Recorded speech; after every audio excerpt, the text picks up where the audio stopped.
I came into 2023 in pieces.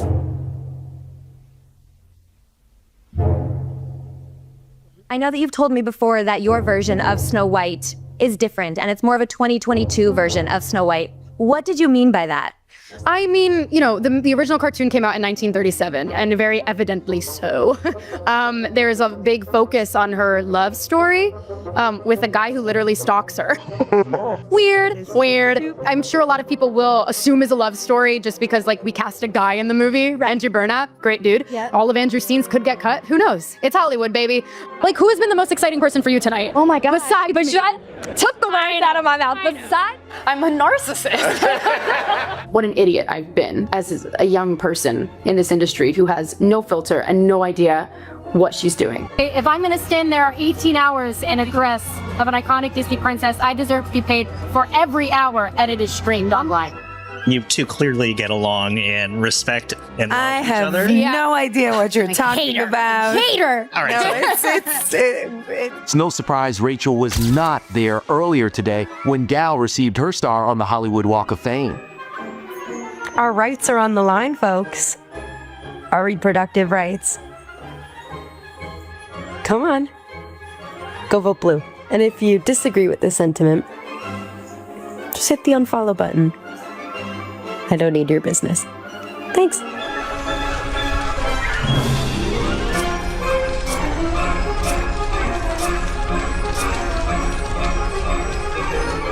And I can only hope that despite my flaws and despite my cracks and my breaks, and there are many of them, that at every premiere and everything I do, people will wait in line to see. A lot of people at Disney who just so happened to make a lot of money thought it was a good idea to remake the animated classic Snow White into live action. We have a lot of fun diving into our expansive library spanning nearly 100 years to bring beloved tales to life in new ways for today's viewers. While this would explain a lot that's wrong in the world today, it should still be deeply disturbing. As disturbing as these CGI dwarves that, thankfully based on box office projections, aren't going to give that many kids nightmares because parents love their children and they won't take them to see it. But for the ones that do, don't say I didn't warn you. I gotta give them credit because they descended past my already lowered expectations. Gosh, that's a bad sign. What do we do? But wait a minute, the first social media reactions from people who were handpicked by Disney at an unprecedented premiere where the media wasn't allowed to ask questions said Snow White was a visual feast and Rachel Zegler was a shining supernova. We were also told that Snow White is not only one of their best live-action remakes in years, but it's also a film that recaptures the magic of the 1937 movie. I think I can smell shite. Yes, I can definitely smell shite. This unfortunately led to the Daily Beast serving up one of their editorial interns to write this article. Sorry haters, Disney's Snow White movie is apparently good. This poor intern goes on to say Disney faced backlash after casting Rachel Zegler, a Latino actress, as Snow White, angering far-right racists who took issue with her portrayal as the fairest of them all. Now, nothing says a studio has confidence in their film like lifting a review embargo 24 hours before its release, but when it did, look at all them bigots. So after 2 years of an unmitigated public relations disaster, including but not limited to backlash against Gal Gadot, Peter Dinklage pissing off a bunch of dwarves, the now on-brand Disney massive reshoots and ballooning budgets, and of course the poster child for everything that's wrong in modern Hollywood, Rachel Zegler. Dare I say boring, soulless, and subversive creatively bankrupt corporate drivel. Remember, we were told this recaptures the magic of the original 1937 Snow White that launched Disney. And yet it really doesn't. All right, maybe I'm being a bit too harsh. To be fair, it's only missing a couple of things from the original. The narrative, the creativity, the charm, the iconic look of the dwarves, the personality of those cute little animated animals, the song I'm Wishing and Someday My Prince Will Come. Speaking of that, it's also missing the prince and Snow White. In its place, we got a good old girl boss film infused with communist propaganda in a kid's movie. And believe me, they don't waste any time. They hit us with it within the first few lines of the film. In the beginning, when they explained that Snow White's benevolent parents wanted to rule the kingdom for the free and fair, and the bounty of the land belonged to all who tended it. What's so unique about Disney's Snow White is that it seems as if some of the producers wanted to make a good old-fashioned tribute to the feudal fairy tale, and others wanted to make a revisionist Marxist call to arms. As far as the plot goes, well, hell, everyone knows the story of Snow White. Jealous of Snow White's beauty, the wicked queen orders the murder of her innocent stepdaughter who just wants to find herself a good man, but later discovers that Snow White is still alive and hiding in a cottage with 7 friendly little miners. Disguising herself as a hag, the queen brings a poisoned apple to Snow White, who falls into a death-like sleep that can only be broken by a kiss from the prince. Except that is in this movie. You said you were bringing a modern edge to it on stage. What do you mean by that? I just mean that it's no longer 1937, and we absolutely wrote a Snow White that is Not going to be saved by the prince. She's not going to be saved by the prince, and she's not going to be dreaming about true love. She's dreaming about becoming the leader she knows she can be. For some reason, Gal Gadot is jealous of Rachel Zegler's beauty. The wicked queen orders the murder of her not-so-innocent stepdaughter, whose only wish is to be a girl boss, but later discovers that Snow White is still alive and hiding in a cottage bossing around 7 nightmarish demons, one who looks like the hate child of Alfred E. Newman and John Campea, and some smelly hippies from Hate Street. I love that description. It's perfect. Disguising herself as a hag, the queen brings a poison apple, who's everyone's favorite character in this movie, to Snow White, who falls into a death-like sleep, and if it ended there, that would be great.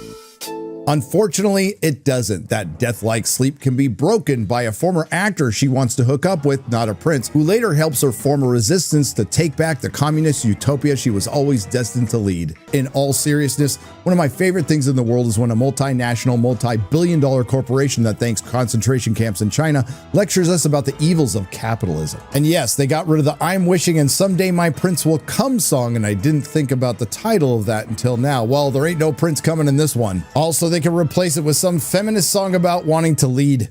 So will she rise or bow her head? Will she lead or just be led?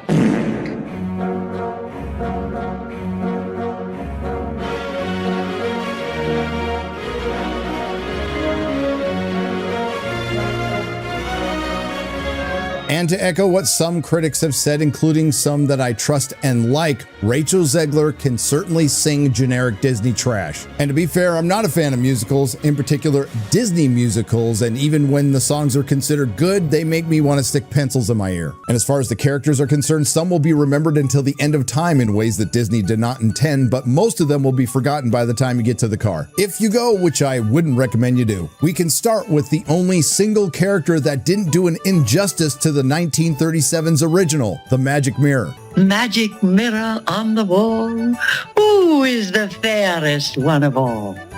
Magic mirror on the wall, who is the fairest of them all? You had one job. Just the one. And for some inexplicable reason, they cut out the Magic Mirror's description of Snow White. Lips red as the rose, hair black as ebony, skin white as snow.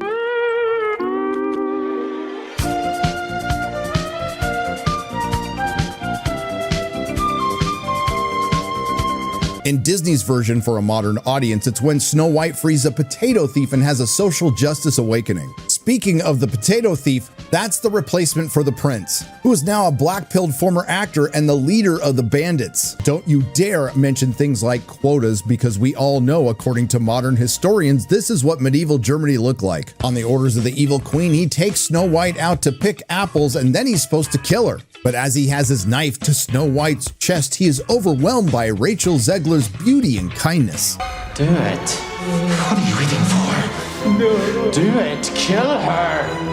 But ultimately, the huntsman disappoints the audience and lets her go. But I have to say, after rewatching the original, one of the biggest character downgrades is the animals, who were a major part of the original. Now they're reduced to CGI abominations. I was half expecting the High Evolutionary from Guardians of the Galaxy Volume 3 to come down and start experimenting on them, and I'd be for it. Still, one could argue that they had more personality than the humans. Speaking of CGI abominations, let's talk about the dwarves. Saying that they are the stuff of nightmares is underselling it. They went full MODOK on this one, except this time there's 7. A couple of them look like variations of my co-host on Friday Night Tights Comics Division. One looks like George Lopez, and I can't decide on this one. Dopey looks like either John Campea or that kid from the Galactic Star Cruiser video. But if I had hallucinated something like this in the past, I'd have gotten sober sooner. And what the hell was Disney thinking? An argument can be made that the dwarves are more iconic than Snow White. But this is what happens when you listen to Peter Dinklage and play the game of identity politics. Everyone loses. You're progressive in one way, but you're still making that backward story of 7 dwarves living in a cave to get what the are you doing, man? The consequences of which cost 7 actors their jobs and Disney millions in CGI. And a quick reminder, as I said in the beginning of the video, a lot of people who make a lot of money thought this was a good idea. And those are the same people who thought Gal Gadot could act. Pies are luxuries. They don't need luxuries. It confuses them. Listen, I've got nothing against her, and she's obviously beautiful, and there's no point in this film where I don't think she's the fairest one of them all, which is only enhanced when she's in her evil queen outfit. Don't judge me. But I don't want to be unfair to her acting skills because she's equally as bad at musical numbers. Imagine there's no hell. Our exhibit. And the cast is rounded out by Rachel Zegler, and what can be said that hasn't already been said over the last 2 years of this unintentionally hilarious PR catastrophe, which makes it impossible for anyone who is even slightly aware of this to suspend their disbelief. And now that I've seen the film, I can definitively say she wasn't worth the trouble. The best I could say is she can sing bad songs well. And as far as her performance is concerned, while her character doesn't earn anything or stand out in any way, it's as bland as drinking a room temperature glass of water in a beige room on a cloudy day. And Rachel Zegler's Snow White had about as much chemistry with the usurper potato thief Jonathan as she did with Gal Gadot at the Oscars. You can just feel the love between those two. So after all is said and done, big shocker, Snow White is a terrible movie. And it's not like Disney wasn't telling us over the last 2 years exactly what this movie would be, and they were proud of it up until very recently. In turn, it's not like the audience wasn't telling Disney exactly what they thought of it in the comments section of all those ratioed trailers. And it's just the latest in a very long line of predictable Disney failures. Box office Snow White limps to an alarming 43 million domestic opening, 87.3 million globally, which is 2 million less than the domestic opening for Tim Burton's Dumbo, which came in at 45 million in 2019 without adjusting for inflation, and it was a flop. Who's the Disney character you identify with most? Mickey, Nemo, Peter Pan, or Dumbo? Dumbo. That's sad, but yeah, like... Well. How the turntables... It wasn't made for you, it's for kids, and it's a fairy tale. That being said, again, if you love your children, don't take them to this movie unless you want to punish them. But if you do, don't be surprised if somebody calls Child Protective Services because it's borderline abuse. And finally, it's a fairy tale for girls. Yep, and so is a communist utopia.